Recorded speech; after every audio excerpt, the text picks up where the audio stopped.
नमस्कार. संवाद प्रतिवाद आमच्या विशेष कार्यक्रमामध्ये आपल्या सगळ्यांचं मनापासून स्वागत. गेले जवळपास 7 महिने कोरोना या एका शब्दानं आपलं सगळ्यांचं जीवन व्यापून टाकलेलं आहे. जवळपास 6 महिने लॉकडाऊन होता आणि आता लॉकडाऊन नंतर पुन्हा एकदा सगळे व्यवहार सुरळीत सुरू झालेत. पण त्यानंतर पुन्हा भीती आहे, ती म्हणजे कोरोनाच्या दुसऱ्या लाटेची. गेल्या 3-4 दिवसामध्ये आपण जर बघितलं तर युरोपियन देशांमध्ये पुन्हा एकदा कोरोनाची दुसरी लाट आली आहे, येते आहे, अशा प्रकारच्या बातम्या आपण बघतोय. आणि त्यामुळं जर्मनी, फ्रान्स, इटली अशा काही देशांमध्ये पुन्हा एकदा लॉकडाऊन पुकारला जाईल अशी परिस्थिती आहे. या पार्श्वभूमीवरती भारतातही पुन्हा कोरोनाची लाट आली तर काय करायचं ही भीती सतावते. दुसरीकडं ज्यांना पहिल्यांदा कोरोना होऊन गेलेला आहे त्यांना पुन्हा कोरोना होतो का, ज्यांना कोरोना होऊन गेलेला आहे त्यांच्यामधली जो काही अशक्तपणा आहे तो किती काळ राहतो, कोरोनानंतर दुसऱ्यांदा कोरोना होताना पुन्हा वेगळे सिम्पटम्स काही असतात की पूर्वीचीच लक्षणं असतात, असे अनेक प्रश्न आपल्या मनात आहेत. आणि म्हणून आज मला या विषयावर जाणून घ्यायचं आहे. अतिशय महत्त्वाचा विषय आहे, कारण गेले 6 महिने आपण कोरोनाबद्दल बोलतोय, कोरोनाबद्दलच्या औषधांबद्दल बोलतोय. कोरोना होऊ नये म्हणून रोगप्रतिकारक शक्ती वाढावी यासाठी काय करावं, यासाठी होमिओपॅथिक उपाय काय आहेत, आयुर्वेदिक उपाय काय आहेत याच्याबद्दल बोललो. प्राणायाम असेल किंवा आपली एकूण आहार विहार असेल याच्याबद्दल बोललो. पण तरीसुद्धा भारतामध्ये जवळपास 85 लाख लोकांना कोरोनाची बाधा झालेली आहे. कोल्हापुरामध्ये सुद्धा हा आकडा 40,000च्या वरती गेलेला आहे. आणि त्यामुळं आपल्याला वाटत होतं तितका कोरोना साधा सोपा नाही हे आपल्याला कळून चुकलेलं आहे. अशा परिस्थितीत जर कोरोनाची पुन्हा दुसरी लाट येणार असेल तर तो अधिक गंभीर प्रकार असू शकतो. आणि म्हणून आपल्याला सगळ्यांना अधिक काळजी घेतली पाहिजे, खबरदारी घेतली पाहिजे. आज याच विषयावरती आपल्याला माहिती घ्यायची आहे आणि त्यासाठी मी आज आमच्या स्टुडिओमध्ये बोलवलेले आहेत 2 डॉक्टर. मी स्वागत करतो डॉक्टर विजय हिराणी यांचं. नमस्कार. हिराणी सर स्वतः MD मेडिसिन आहेत, ते कन्सल्टिंग फिजिशियन आहेत आणि हेमॅटॉलॉजिस्ट आहेत, म्हणजे रक्ताच्या विकारांबद्दल त्यांचा अभ्यास आहे. आणि कोल्हापुरामधील जे काही कोरोनाबद्दल अभ्यास केलेले डॉक्टर आहेत त्यामधले एक म्हणजे डॉक्टर विजय हिराणी सर. त्याचबरोबर मी आज बोलवलेला आहे विश्ववती आयुर्वेदिक चिकित्सालयामधील डॉक्टर शैलेश मालेकर यांना. त्यांचंही स्वागत आहे. नमस्कार. विश्ववती हे आपल्या सगळ्यांना नाव माहिती आहे, आयुर्वेदिक औषधांचा प्रचार प्रसार करण्यासाठी. आणि त्याचबरोबर विश्ववतीच्या वतीनं सुद्धा कोरोनाबद्दलचा एक रिसर्च चालू आहे. त्या रिसर्चच्या टीममध्ये डॉक्टर मालेकर आहेत. त्यांचंही स्वागत. हिराणी सर, मी तुमच्याकडे पहिल्यांदा येतो. सुरुवातीला म्हटलं त्यानुसार कोरोनाचा पहिला टप्पा जो एक पीक होता तो पीक आपल्या देशानं, राज्यानं आणि कोल्हापूर जिल्ह्यानं अनुभवला. म्हणजे कोल्हापूर जिल्ह्यामध्ये जुलै आणि ऑगस्टमध्ये रोज 700 ते 1000 पेशंट सापडत होते. कधी काही कोल्हापुरामध्ये 1 किंवा 2 पेशंट सापडले तरी प्रचंड हाहाकार उडायचा. त्याच कोल्हापूर जिल्ह्यामध्ये 3 आकडी 4 आकडी पेशंट रोज सापडत होते. गेल्या महिन्याभरामध्ये हा आकडा सुदैवानं कमी होत गेलेला आहे. आणि आता कोरोनाची लाट गेली असा सगळ्यांचा समज असताना पुन्हा एकदा कोरोनाची दुसरी लाट येणार अशी चर्चा सुरू झाली आहे. मुळात दुसरी लाट येणार ही जी काही चर्चा आहे त्यामध्ये तथ्य आहे का, खरं आहे का? हां, यात बरंच तथ्य आहे.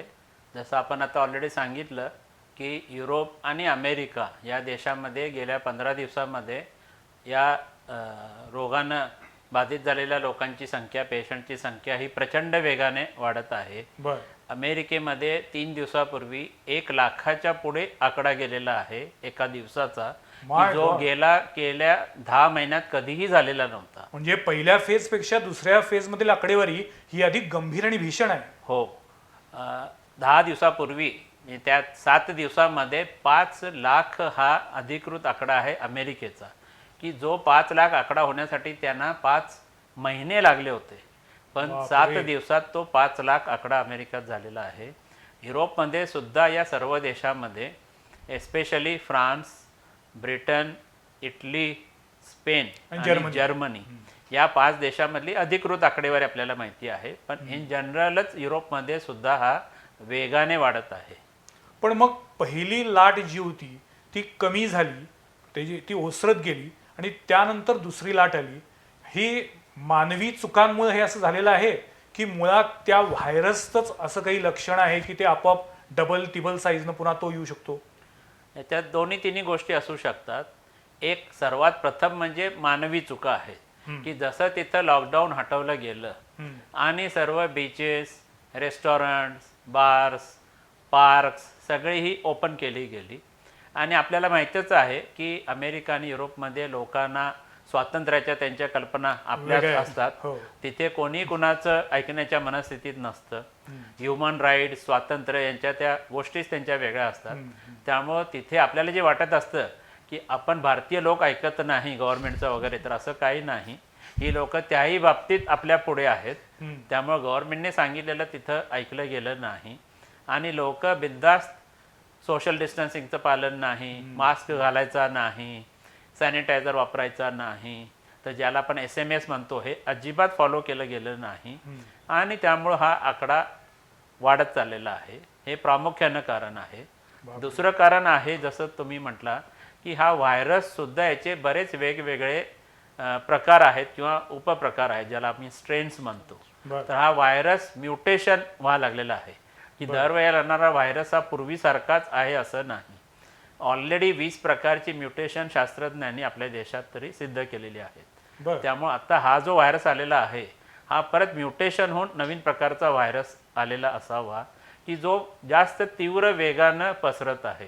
कारण आता याची जी तीव्रता आहे जसं मी सांगितलं की 7 दिवसामध्ये 5 लाख अमेरिकेत आकडा होणं, युरोपमध्ये सर्व युरोपमध्ये मिळून दर दिवशी 80,000 ते 1 लाख आकडा होणं, या तीव्र वेगानं पहिली लाटसुद्धा पसरलेली नव्हती. त्यामुळे हा जो आता दुसरा व्हायरस आलेला आहे हा पूर्वीपेक्षा जास्त इन्फेक्टिव्ह असावा ही पण एक दाट शक्यता वाटते. पण मग पहिल्यांदा जेव्हा कोरोनाची लक्षणं होती ती लक्षणं आणि आता या व्हायरसमुळे होणारी लक्षणं यात काही फरक आहे?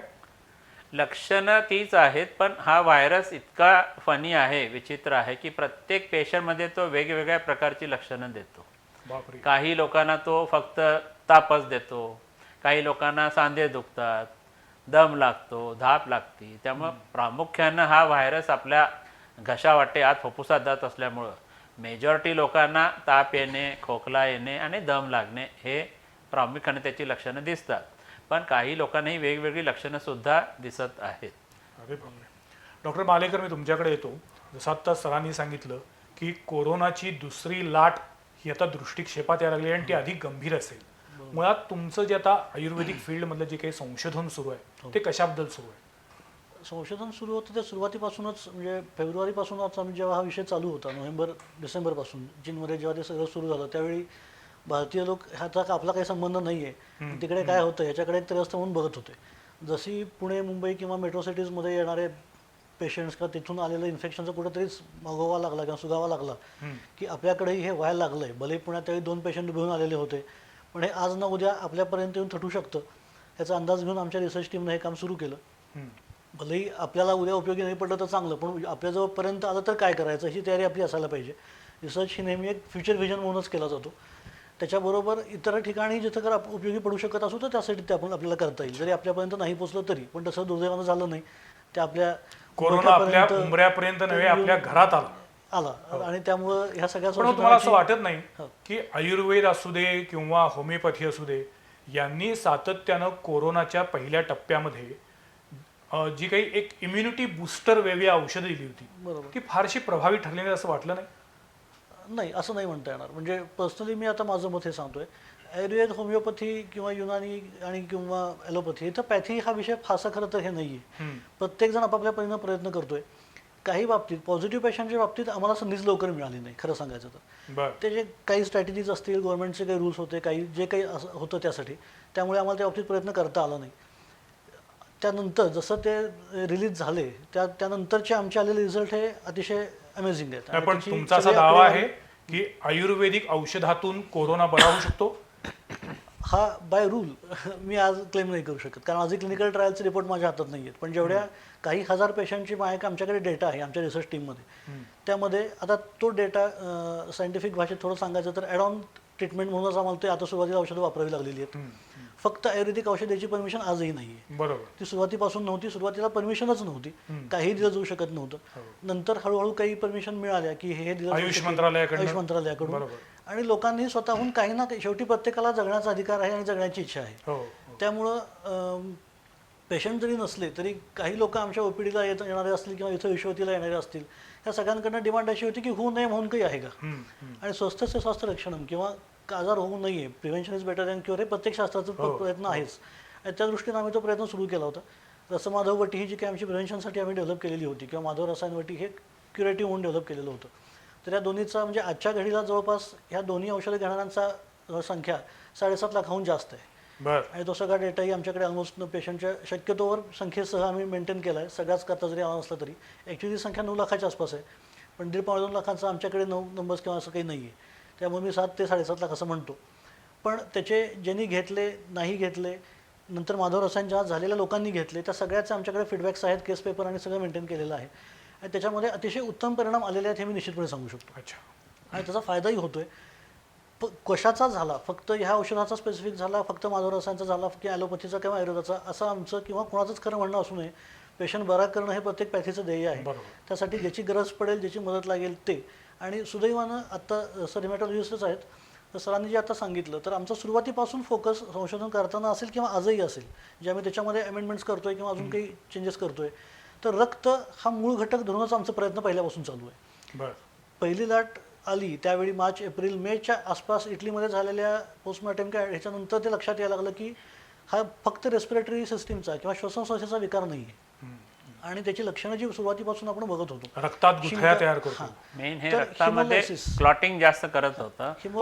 पण सर पूर्वी ज्या वेळेला या सगळ्या युरोपियन कंट्रीजमध्ये चायनामधनं जेव्हा एंट्री झाली कोरोनाची, त्यावेळेला पोस्टमॉर्टम पण झालेली नव्हती.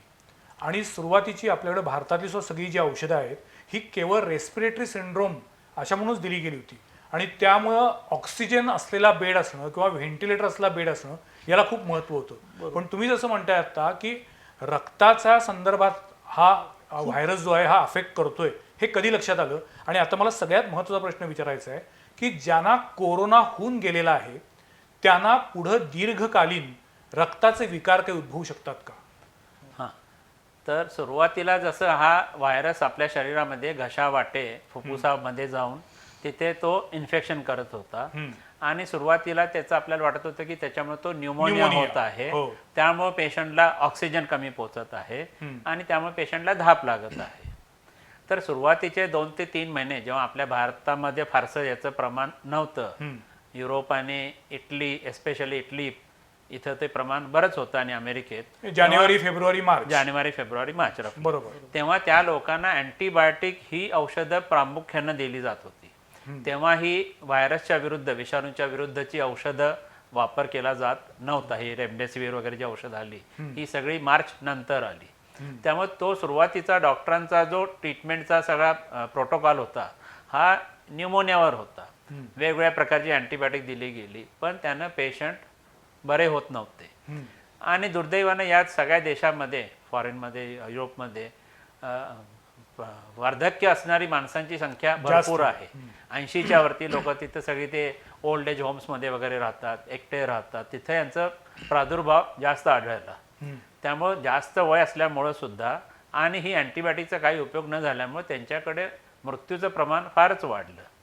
नंतर मग हा फारच इन्फेक्टिव्ह आहे, पोस्टमॉर्टम करू नका वगैरे असं ते सुरुवातीला बरेच सरकारचे कायदे होते. पण इटलीमध्ये जसं डॉक्टरनी सांगितलं, तिथे काही लोकांनी गव्हर्नमेंटच्या परवानगीने पोस्टमॉर्टम केली. आणि तेव्हा त्यांना आढळलं की हे जे फुफ्फुसात न्यूमोनिया म्हणून जे दाखवलं जातं आहे CT स्कॅनमध्ये, तर तो न्यूमोनिया नाही आहे. त्या पल्मनरी ज्या छोट्या छोट्या रक्तवाहिन्या आहेत, आर्टरीज आहेत, तिथं त्या रक्ताच्या गुठळ्या झालेल्या आहेत. त्यामुळं पेशंटला ऑक्सिजन कमी पोचत आहे आणि म्हणून धाप लागत आहे. तर याचं औषध हे अँटीबायोटिक नाही आहे, याचं औषध आहे रक्त पातळ करण्याचं इंजेक्शन किंवा औषधं देणे, ज्याला आपण हिपॅरिन म्हणतो. मग ते हिपॅरिनचा जसा वापर सुरू झाला तसं याच्यामध्ये मृत्यूचं प्रमाण कमी व्हायला लागलं. पण सर आपल्याकडे कोरोना झाल्यानंतर सरसकट एकतर फॅबिपिराविर किंवा मग रेमडेसिवीर ही 2च औषधं दिली जातात. मग त्याचा आणखीन रक्त पातळ करण्याचा काही संबंध आहे? नाही, ही दोन्ही औषधं फेविपिराविर आणि रेमडेसिवीर ही अँटीव्हायरल आपण ज्यांना म्हणतो, विषाणूच्या विरुद्ध वापरणारी औषधं आहेत. यातलं रेमडेसिवीर जे इंजेक्शन स्वरूपात उपलब्ध आहे ते इबोला व्हायरस म्हणून मागे एक व्हायरस आला होता, त्याच्यासाठी ते वापरलं जायचं. ते त्या वापरल्यामुळे इबोला व्हायरसची ही एपिडेमिक बऱ्यापैकी कंट्रोलमध्ये आली होती. तसंच हे फेविपिराविर जे औषध आहे हे जपानमध्ये जॅपनीज फ्लू व्हायरससाठी वापरलं गेलं होतं. पण अमेरिकेत जेव्हा हा कोरोनाचा प्रादुर्भाव वाढायला लागला, सर्व जगभर वाढायला लागला, तेव्हा डॉक्टर लोकांनी ही पण औषधाचा उपयोग होतो का असा एक्सपेरिमेंटल लेवलला प्रायोगिक स्वरूपात या औषधांचा वापर करून बघितला. काही पेशंटमध्ये त्याचा चांगला उपयोग झाला, काहीमध्ये नाही झाला.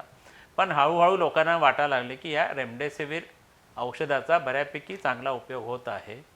इंजेक्शनच्या स्वरूपात होतं. सगळ्यांनी बघितलंच असेल की जून जुलैमध्ये ही इंजेक्शन मिळवणं सुद्धा किती अवघड होतं. ब्लॅक होत होतं. हां, एक रेमडेसिवीरचं इंजेक्शन जे 5,600 रुपयाला होतं ते आणि 10,000, 6 इंजेक्शनचा कोर्स होता. 10-15 नाही 25-50 हजार रुपयाला सुद्धा एक इंजेक्शन लोकांनी विकत घेतली आणि ते अजिबात अवेलेबल नव्हतं. मग सरकारने बरेच त्याचे कायदे केले, आधार कार्ड पाहिजे, हे पाहिजे, आणि पण त्याचा ते अवेलेबल होईपर्यंत लाट ऑलरेडी उसरायला सुरुवात झालेली होती. त्यामुळे हे फेविपिराविर औषध आणि रेमडेसिवीर औषध हे काय रामबाण उपाय नव्हे. यानं प्रत्येकाचं कोरोना व्हायरस मरतो असं नाही. मला आता दोन्ही डॉक्टरांना विचारायचं आहे. मी थोडं ॲड करतो सरांच्या आत्ताच्या माहितीमध्ये की आता सर जसं म्हटले शेवटचं वाक्य की ते फारसं रामबाण औषध नाही, आणि आता ICMR आणि WHO दोघांनी या गोष्टी डिक्लेअर केल्या की रेमडेसिवीर क्लिनिकल ट्रायल नंतर इफेक्टिव्ह नाही असं हे झालंय.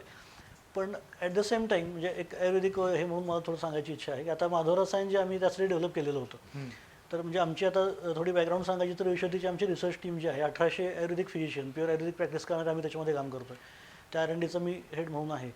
तर सुरुवातीपासून आम्ही तो फोकस जसं लक्षात आलं की ही लक्षणं आहेत आणि शिंका, सर्दी, नाक वाहणं, नंतर दम लागणं आणि ताप, त्याच्यामुळे एक व्हायरल फीवर, टिपिकल सर्दीचा खोकला असणारा असं जरी प्रेझेंटेशन असलं तरी दम लागणं या लक्षणाकडं सुरुवातीला थोडंसं फक्त क्रिटिकल कंडिशनमध्ये असणारं लक्षण म्हणून ते बघितलं गेलं. पण त्याला निश्चित महत्त्व होतं. आणि आयुर्वेदिक पॉईंट ऑफ व्ह्यू लक्षणाचा संबंध रक्त आणि कफ या दोन्हीशी असतो, आणि त्याच्यामुळे रक्ताला पण आपल्याला कुठेतरी हे करावं लागेल असं लक्षात यायला लागलं. आणि नंतर त्या ॲटॉप्सिस किंवा ज्याच्या समोर आल्या तेव्हा निश्चितपणे रक्ताकडे झुकणारंच प्रकरण आहे हे लक्षात आल्यानंतर आम्ही आमच्या औषधाचं डिझाईन करताना माका किंवा भृंगराज ज्याला म्हणतात, नॉर्मल आपल्या सगळीकडे केसांसाठी वगैरे वापरला जातो, पण त्याचं हे फार लिमिटेड स्वरूप लोकांच्या समोर आहे. हा रक्तावर अतिशय उत्कृष्ट काम करणारं हे औषध आहे आणि इट प्रिव्हेंट्स हिमोलायसिस. म्हणजे ह्याचे रिसर्च पेपर वगैरे नेटवरती पण अवेलेबल आहेत की जे हिमोलायसिस प्रिव्हेंट करणारे हिमोलॅटिक ॲनेमियामध्ये अतिशय उत्कृष्ट औषध म्हणून त्याचे अनेक वर्षापूर्वी रिसर्च आणि हे सगळे झालेले आहेत. आयुर्वेदामध्ये लिव्हरवरती आणि रक्तावर काम करणारे एक उत्तम औषध म्हणून त्याचा उल्लेख आहे. आणि त्याच्यामुळे आमच्या माधव रसांमधल्या 6 औषधांपैकी निम्म म्हणजे 250पैकी 1,200 मिलीग्रॅम आमचा माग आहे आणि बाकीची सगळी औषधं.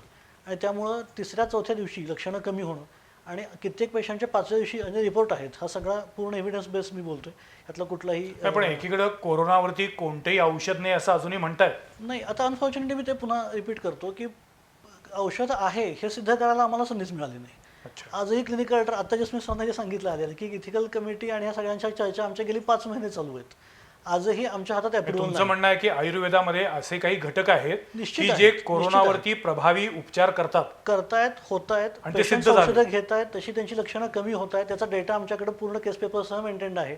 ज्याला हवा, जिथं हवा तिथं आम्ही तो त्यांना दाखवू शकतो. आम्ही पाठवतोय पुढे सगळीकडे की तुम्ही हे कन्सिडर करा. आमचं असं म्हणणं कधी नाही की आमचा हाच दावा आहे किंवा तो दावा आहे. पण मला जे उपयोगी पडतं ते वापरून बघायला हरकत नाही. 30 पेशंट आम्ही 5 महिन्यापासून मागतोय की आमचं औषध तुम्ही ॲड ऑन थेरपी म्हणून द्या. ओके. आणि आमची ट्रायलचं आजही डिझाईन सरांना त्यातलं खूप चांगलं माहिती असेल.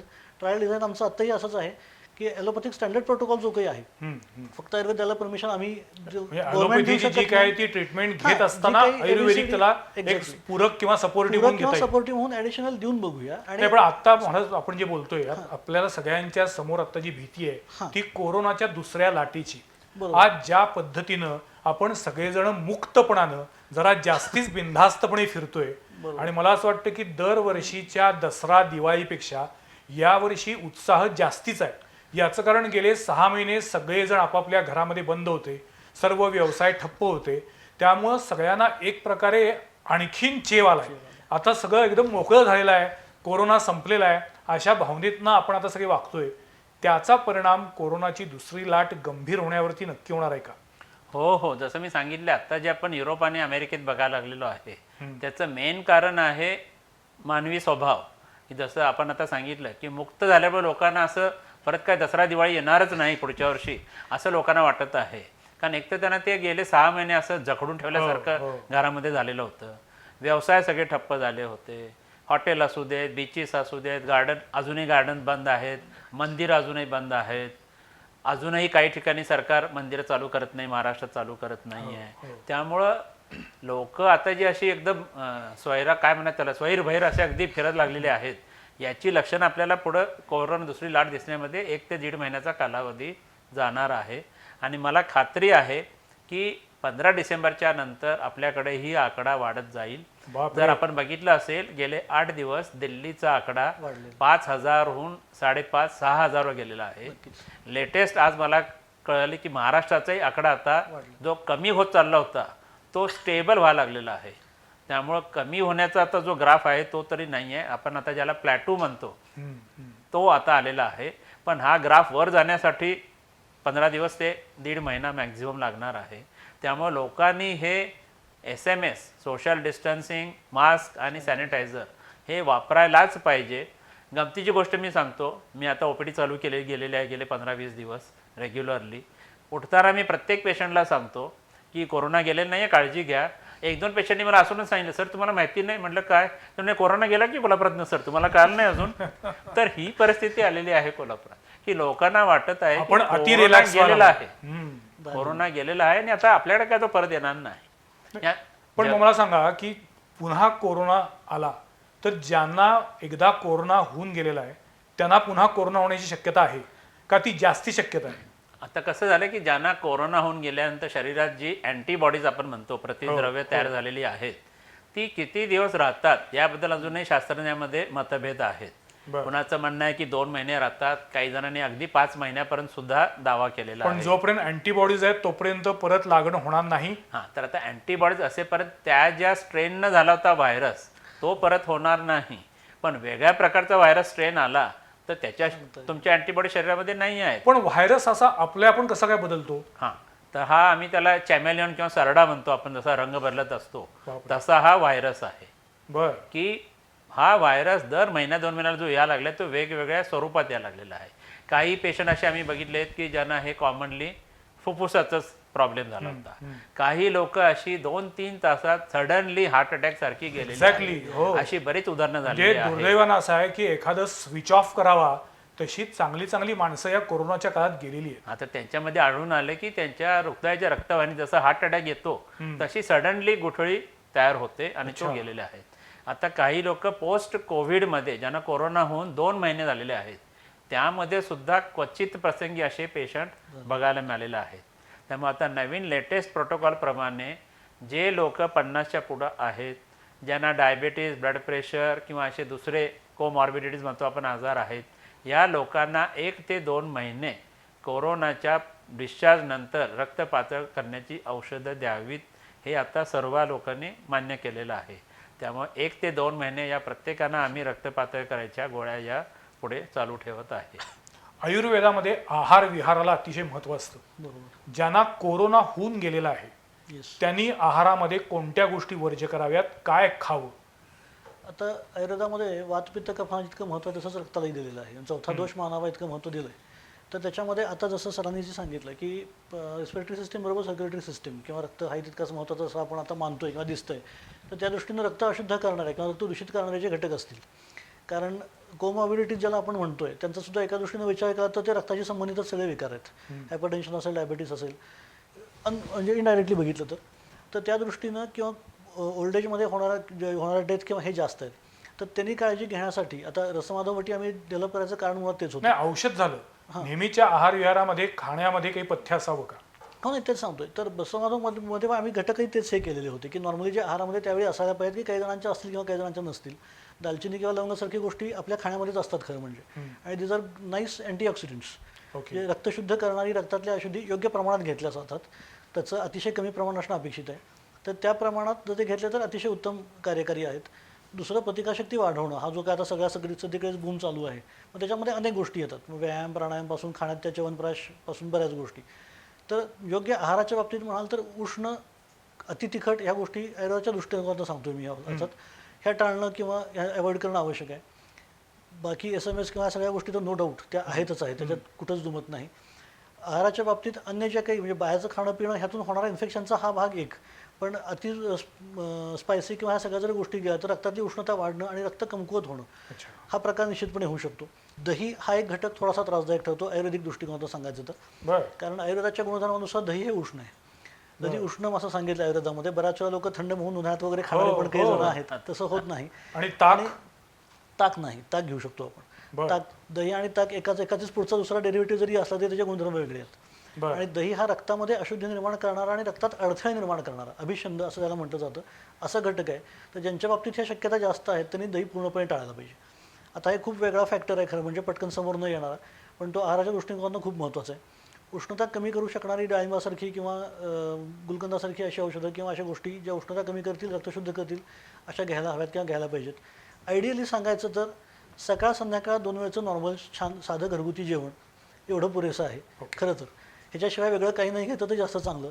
पण उत्साहापोटी किंवा कोणीतरी सांगितलंय म्हणून जे अतिरेकी उपाय केले जात आहेत तो एक वेगळा फॅक्टर ओपीडीमध्ये समोर येतोय की हा काळा उष्णते हे पडणारा किंवा आणि कोणीतरी काहीतरी घेतलं, कुणाच्या सांगितल्या गोळ्या घेतल्या आणि आणि वेगवेगळे या त्रास व्हायला कोरोनाच्या लागले. काळामध्ये इतके वेगवेगळे काढे आलेले आहेत, हो, त्याची एवढी मोठी जाहिरातीची एक वेगळी इंडस्ट्री तयार झालेली आहे आणि त्यातनं प्रचंड मोठं अर्थकारण चाललेलं आहे. तो भाग वेगळा, ते सगळीकडे चालत अर्थकारण एक फार गोष्ट मोठं मी झालं ऍड नाही. करून एक गोष्ट ऍड करेन की एक त्यांनी आता ऑलमोस्ट सिद्ध केलेलं आमच्या ॲलोपॅथीमध्ये की विटॅमिन डी जे आहे त्याची डिफिशियन्सी आली ही इन जनरल आपण ज्याला आता लाईफस्टाईल डिसऑर्डर म्हणतो त्यामध्ये आलेलं आहे.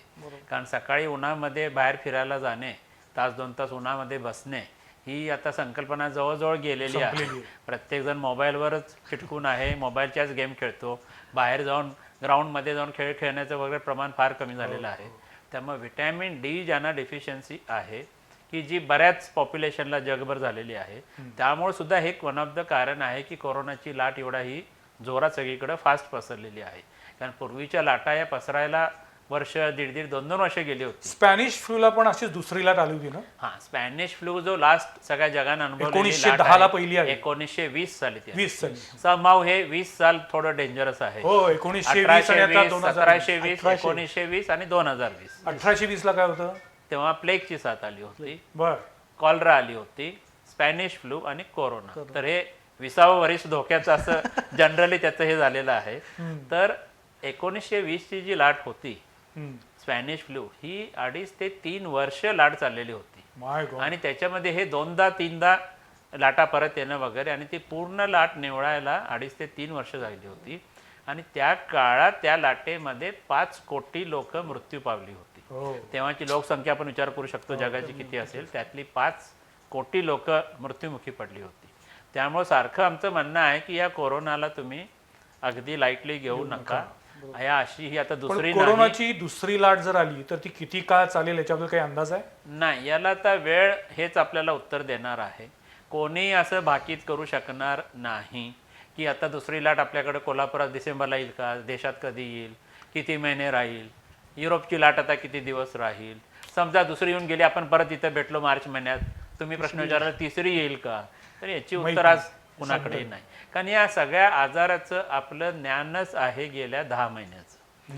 31 डिसेंबरला चायनाने डिक्लेअर केलं आणि आज आपण 2 नोव्हेंबर आहे. त्यामुळे हा आजाराचं नॉलेज सगळ्या जगभर लोकांना 10 महिन्याचं आहे की जे पुरं नाही आहे त्याच्याबाबतीत सगळी भाकीतं करण्यासाठी. पण सर मला सांगा की ज्यांना कोरोना होऊन गेलेला आहे त्यांच्यामध्ये प्रचंड विकनेस, अशक्तपणा राहतोय, तो किती काळ राहतो आणि ज्यांना कोरोना होऊन गेलाय त्यांनी स्पेसिफिक कोणती काळजी घेतली पाहिजे? हां, तर आता आम्ही जे म्हणतो की पोस्ट कोविड सिम्पटम्स जे आता आपल्याकडे सुद्धा कोरोनाचे मुंबईला पेशंट वाढून जवळजवळ 5-6 महिने होत आले. एप्रिल आणि मे महिन्यामध्ये मुंबईमध्ये बरेच पेशंट आले होते. तर आता पेशंट बरे होऊन 4-5 महिने झाल्याचे असे आपण बरेच संख्या बघत आहे.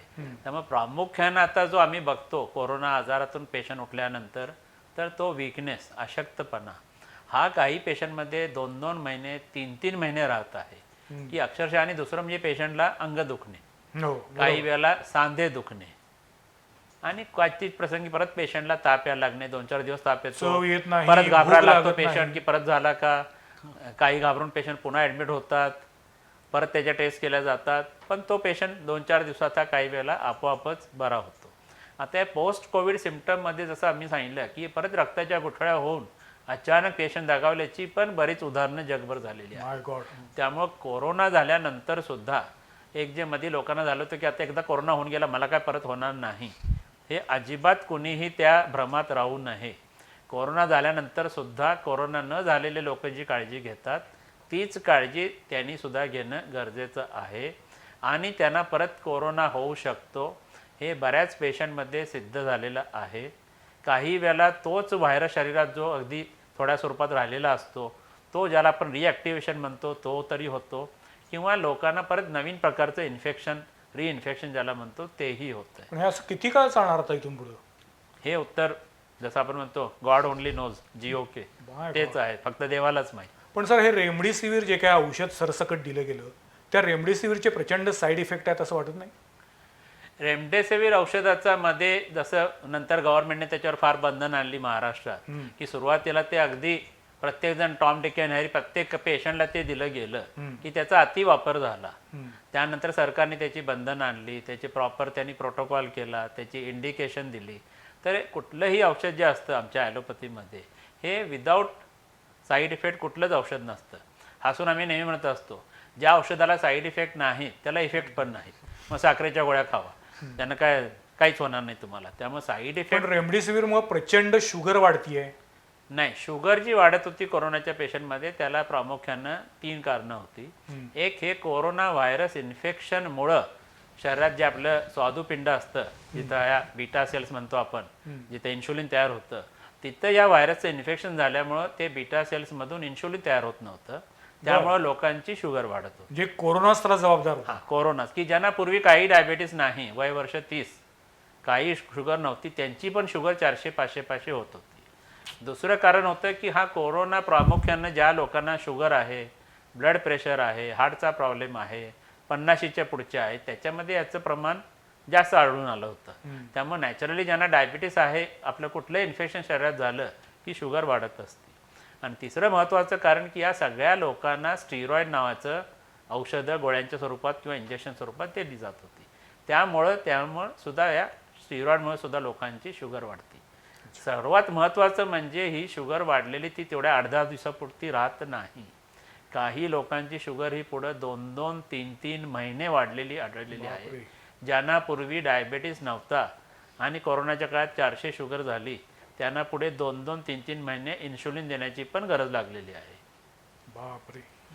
आयुर्वेद या सगळ्याबद्दल विचार करत असताना तुम्ही त्याच्याबद्दल प्रिकॉशनरीवरती जास्ती भर देता की आजार झाल्यानंतर त्याच्यावरती प्रभावी उपचार करण्यावरती भर देता?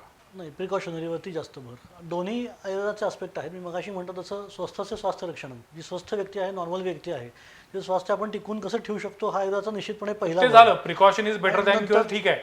पण आजार झाल्यानंतर मग दुसरा पार्ट तोच आहे, आतुरस्य विकार प्रशमनम. जो आजारी पडलाय त्याचा आजार बरा करणे हा दुसरा टप्पा. कारण कितीही काळजी घेतली तरी जो आजारी पडणार आहे किंवा पडलाय त्याला आता काळजी घ्यायला सांगून उपयोग नाही, त्याला बराच केला पाहिजे. आणि त्या दृष्टीनं सगळे जे काही हे आहेत प्रिकॉशन्स, तर त्याच्यामध्ये आता आयुर्वेद काय म्हणतं, कोरोना झाल्यानंतर साधारण किती दिवस आयुर्वेदिक औषधं घ्यावी लागतात?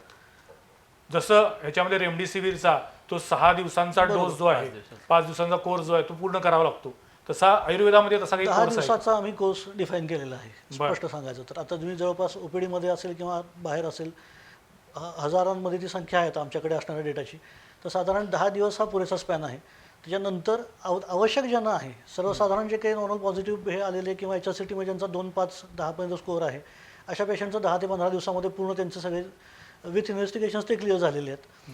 त्याच्यानंतर ज्यांचं जास्ती सिव्हिरिटी होती किंवा पोस्ट कोविड, आता सरांनी जे मेन्शन केलं की जो आता एक मोठा प्रॉब्लेम पुढे असणार आहे, पुढे बराच काळ, कदाचित 1-2 वर्षसुद्धा, की ज्यांना कोविड झाला आहे किंवा होऊन गेला आहे, त्यांची टेस्ट निगेटिव्ह आली आहे, पण रक्तातले बदल अजून त्यांचा काही स्कोअर जास्त आहेत किंवा काही इन्व्हेस्टिगेशनमध्ये काही प्रॉब्लेम वेगवेगळे दिसत आहेत, श्वास घ्यायला त्रास होण्यासारखी लक्षणं, एकीकडे टेस्ट निगेटिव्ह आहे पण याच्यासाठी स्कोअर 16 पर्यंत आहे, असे काही पेशंट आहेत.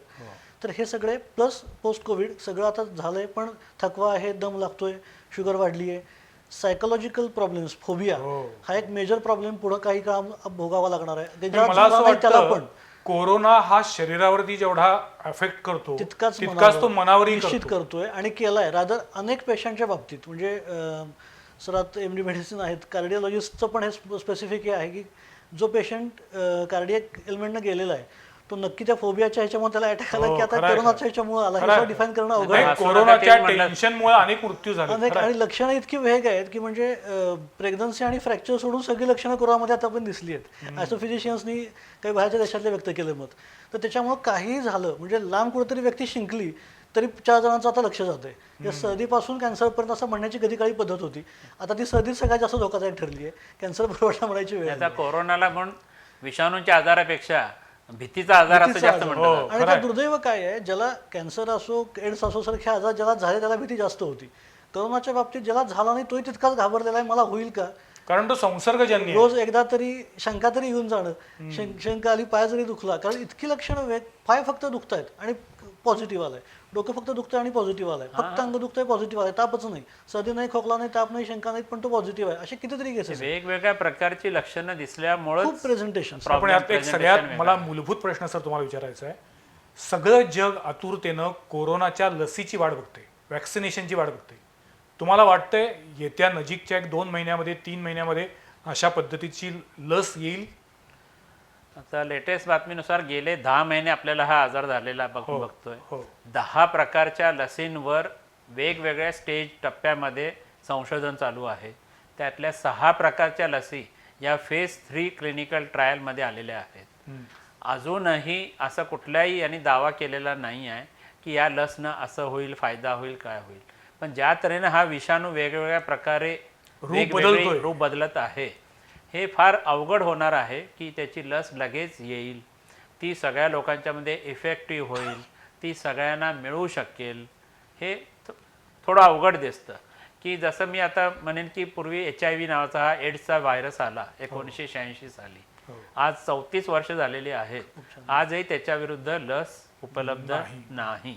तोही व्हायरस जेव्हा आला 86ला तेव्हा अशीच रूपं बदलत होता. त्याची सर्व रूपं कळण्यासाठी आपल्याला 6 ते 7 वर्ष गेली. बापरे. ती रूपं कळल्यानंतर त्याच्यावर ट्रीटमेंट येण्यासाठी 2-3 वर्ष गेली. ती ट्रीटमेंट सर्वसामान्यांना परवडेल अशी उपलब्ध होण्यात आणि 2-3 वर्ष गेली. तर 86ला झालेला आजार हा जाऊन जवळजवळ 2001-2 साली ती ट्रीटमेंट उपलब्ध झाली आणि सर्वसामान्य माणसांना मिळायला लागलेली आहे. आता हल्ली जर तुम्ही बघितले गेले 4-5 वर्ष एड्सवर लस येणार वगैरे असंही कुठं आलेलं नाही. त्यामुळे शास्त्रज्ञांनी आणि सगळ्यांनी मान्य केलेलं आहे आणि ॲक्सेप्ट केलेलं आहे की आता एड्सवर काय लस येणार नाही. मी एवढा निराशावादी नाही म्हणत नाही आहे. पण ही लस जे लोकांना वाटतंय की बस लस आली की आता माझं कोरोना बरोबर संपला नाही. उद्यापासून मी त्यामुळे जर मला विचाराल तर 6 महिन्यात तरी ती लस पुढच्या उपलब्ध होणार नाही. आणि जर विचाराल ही लस आपल्याला कोल्हापुरात कधी मिळू शकेल तर 1-1.5 वर्ष तर नक्कीच मिळणार. आणि पुन्हा तुम्ही म्हटलं तसं ती लस प्रत्येक शरीराला प्रत्येक माणसाला उपयुक्त ठरेल सूट ठरेल असं पण नाही. नाही कारण कुठल्याही याची आता या सगळ्या जगभरच्या सगळ्या सरकारांनी गव्हर्नमेंटनी ते एक्सपेडिट केले फास्ट केलेलं आहे त्याच्या फेजवर. नाही तर ही कुठली लस आतापर्यंत रेकॉर्ड आहे ही लस बाजारात येण्यासाठी 3 ते 5 वर्ष लागतात. पण या कोरोना आजाराचं सगळं एवढं त्याचा सिव्हिअरिटी बघून सर्व सरकारने ज्याला आपण फास्ट ट्रॅक म्हणतो या सगळ्या ट्रायल फास्ट ट्रॅक केलेल्या आहेत. तरी पण शेवटी त्याचे नियम आहेत रूल्स रेग्युलेशन आहेत ICMR आहे. या सगळ्या टप्प्यातनं ती लस जाण्यासाठी 6 ते 12 महिने कालावधी लागणार. त्याच्यानंतर ती दिल्यानंतर किती लोकांच्यात इफेक्टिव्ह होती त्यांना काय त्रास होतो का हे सगळं कळण्यासाठी बराच कालावधी जाणार आहे. म्हणजे मला असं वाटतं की या सगळ्या परिस्थितीमध्ये कोरोनाची दुसरी लाट येण्याची दाट शक्यता असताना आपण आपल्या वागण्यावरती बंधन घालणे हे सगळ्यात महत्त्वाचं आहे. म्हणजे अजूनही सोशल डिस्टन्सिंग गर्दीमध्ये न जाणं आणि मास्कचा वापर आणि सॅनिटायझरचा वापर या गोष्टी कटाक्षानं केल्याच पाहिजेत तरच आपण कदाचित कोरोनाच्या दुसऱ्या लाटेपासून वाचू शकतो.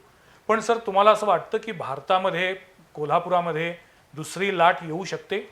हां नक्की येण्याची शक्यता आहे. जर आपण आपलं हे बिहेवियर बदललं नाही असंच आपण मस्तपैकी न मास्क घालता किंवा नुसतं गळ्याला मास्क अडकवून बाहेर फिरायचं फॅशन म्हणून मॅचिंग मास्क पण सर एकीकडं मास्क सुद्धा उपयोगाचा नाही असं WHO म्हणतं. N95 मास्क वापरा म्हणून प्रचंड जाहिरात झाली आणि एका दिवशी अचानक WHO सांगतं की हा मास्क सुद्धा उपयोगाचा नाही. कुणावर विश्वास ठेवायचा? नाही प्रॉब्लेम यावर्षी तो झालाय की WHOची वक्तव्यामुळे सगळी माणसं गोंधळलेली आहेत. पण आता हे सिद्ध झालेलं आहे. ऑन द कॉन्ट्ररी आता सिद्ध झाले की मास्क वापरणं म्हणजे हे तुम्हाला मिनी व्हॅक्सिन मिळाल्यासारखं आहे. त्यामुळे मास्क वापरायचा का नाही याच्या बाबतीत काहीही आता शंका असायचं कारण नाही. चर्चाच करायची नाही, मास्क वापरायचाच. Only way of preventing infection. प्रश्न आहे N95 सर्वसामान्य माणसांना वापरायचा का सर, पण डॉक्टरांनी वापरायचा? इतक्या लोकांनी इतके मास्क वापरले तरी सुद्धा ज्या पद्धतीनं पहिल्या फेजमध्ये झपाट्यानं रुग्ण आकडा वाढत गेला, तो बघितल्यानंतर दुसरी लाट येणार आहे या नुसत्या शक्यतेनंच आता कापरं भरा लागले.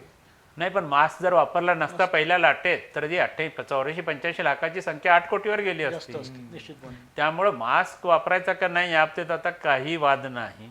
डिस्टन्सिंग ठेवायचं का नाही याबाबतीतही वाद नाही. पण हे सगळी लाईफस्टाईलच पुन्हा आपली चेंज होणार. हां हां, जसं मागे एड्सची लाट आली तेव्हापासून आपण आता डिस्पोजेबल इंजेक्शन वापरायला लागलो. सगळं रक्त आपण चेकिंग करून द्यायला लागलो. HIV ची टेस्ट केल्याशिवाय आता रक्त दिलं जात नाही. तसं आपल्याला हा मास्क पुढचे 6 महिने किंवा 6 वर्ष सुद्धा वापरायला लागेल, कोणाला माहिती आहे. बापरे. मला आता माझा वेळ संपत चाललाय, पण सर्वसामान्य माणसाला माहिती मिळावी यासाठी त्या दृष्टीने विचार तुम्हाला, रोजच्या आहारामध्ये काय खावं, काय टाळावं? रेग्युलर रोजचं जेवण जे आहे ते घ्यावं. आणि याशिवाय अनावश्यक जिभेचे चोचले म्हणून जे काही बऱ्याचशा गोष्टी घेतल्या जातात स्पष्टपणे त्या निश्चितपणे टाळाव्यात. ज्या योग्य करून आपलं म्हणजे आता इथं फक्त प्रश्न श्वसनाचा किंवा रक्ताचा किंवा कोरोनाचा आहे म्हणून नव्हे, हे खरं तर कायमस्वरूपी सर्वांनाच लागू असणाऱ्या गोष्टी आहेत. तरीसुद्धा या निमित्तानं लोकांना इम्युनिटी प्रिव्हेन्शन किंवा स्वस्थ राहण्याची किंमत म्हणजे BP किंवा शुगरच्या लोकांना आजपर्यंत सकाळी एक गोळी घेतली की संपलं, ह्याच्यापेक्षा काही आपल्या आजाराला काही वेगळं आपल्याला काही झालेलं नाही आहे अशा गैरसमजात ते होते. आता लोकांना कळलं की कायमस्वरूपी एखादा आजार असणं म्हणजे किती धोका असू शकतो. फक्त एक गोळी घेण्यापुरते मर्यादित नाही आहे की जे कुठल्याही पॅथीचे डॉक्टर असोत जे कित्येक वर्ष सांगत आलेले आहेत. एखादा आजार आपण शरीरामध्ये बाळगतोय तेव्हा आपण कुठल्याही इन्फेक्शनला फक्त प्रवण असू शकतो किंवा कुठल्याही एक्स्ट्रीम कंडिशन जेव्हा येते त्या ती व्यक्ती तिथं कमकुवत ठरू शकते.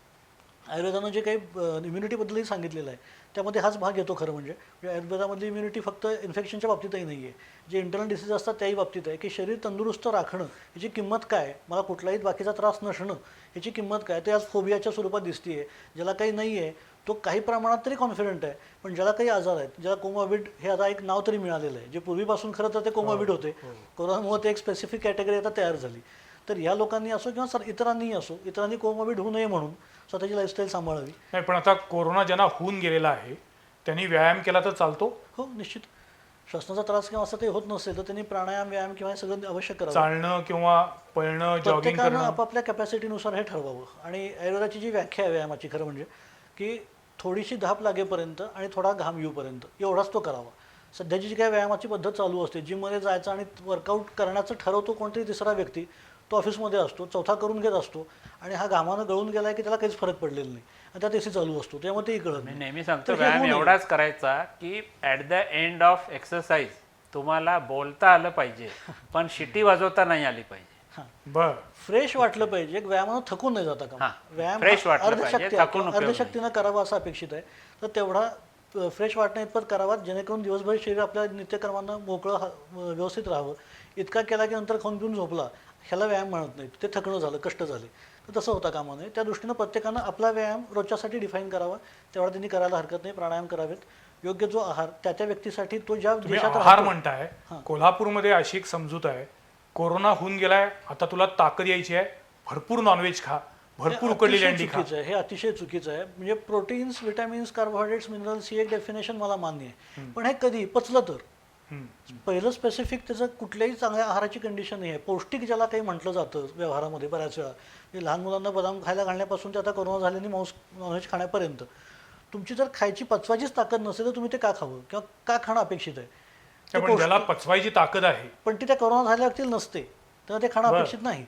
कारण तापात मुळात भूक मंदावते. आता आयुर्वेदानुसार जी काही व्याख्या ती मंदावणी म्हणजे भूक मंदावणं, शरीराची पचनशक्ती नाही. मंदावणं. हा एक आता सध्या नवीनच आजार झालाय की भूक लागत नाही, चव लागत नाही.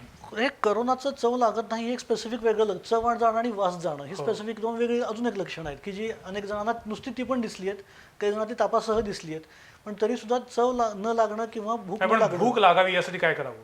भूक लागावी यासाठी काही करू नये. तो ताप किंवा शरीरात जे काही झालेले बदल आहे ते पूर्णपणे नाहीसे झाले की भूक लागायला लागेल. आपापच लागेल. त्यावेळी आमपाचन म्हणजे जे काही अपचित शरीरात घटक आहेत त्यांचं पचन होण्यासाठी शरीराला वेळ द्यावा.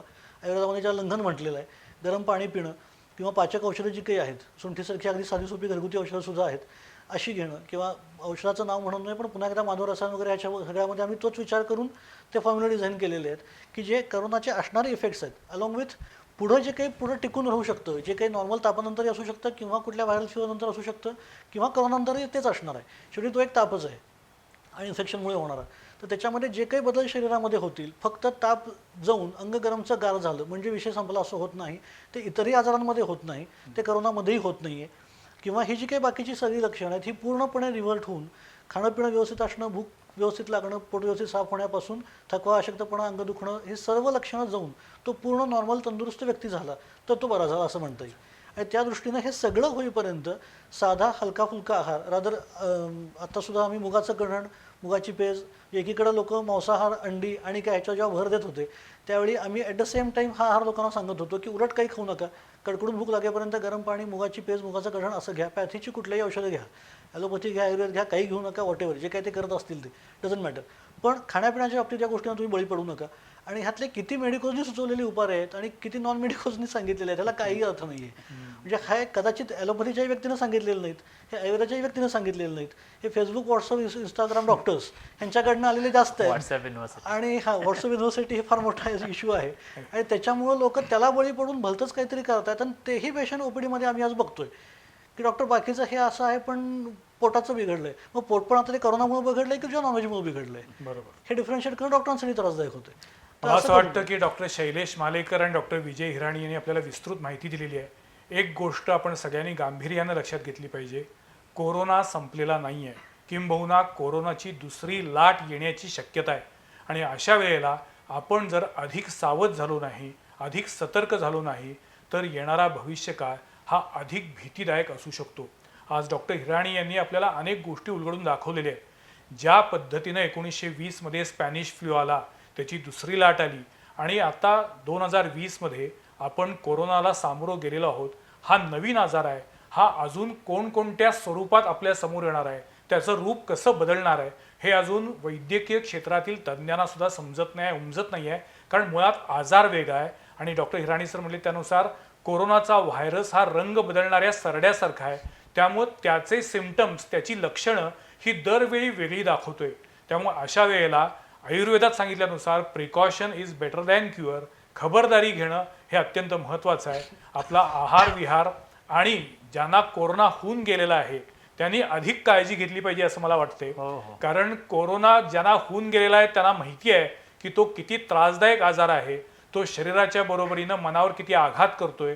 त्यामुळे अशा सगळ्या परिस्थितीमध्ये सकारात्मक वृत्तीनं या आजाराला सामोरं जात असताना जसं SMS हा शब्दात सांगितला, म्हणजे सोशल डिस्टन्सिंग, मास्क आणि सॅनिटायझर या 3 गोष्टीचा वापर अनिवार्य असणं हे आपल्या सगळ्यांच्या दृष्टीनं फायद्याचं असणार आहे. तुर्तास आमच्या स्टुडिओमध्ये हे दोन्ही डॉक्टर महोदय आले आणि आम्हाला माहिती दिली, याबद्दल मी त्यांचे आभार मानतो. पुढच्या सोमवारी पाहायला विसरू नका आणखीन एका विषयावरील चर्चा संवाद प्रतिवादमध्ये. तोपर्यंत नमस्कार.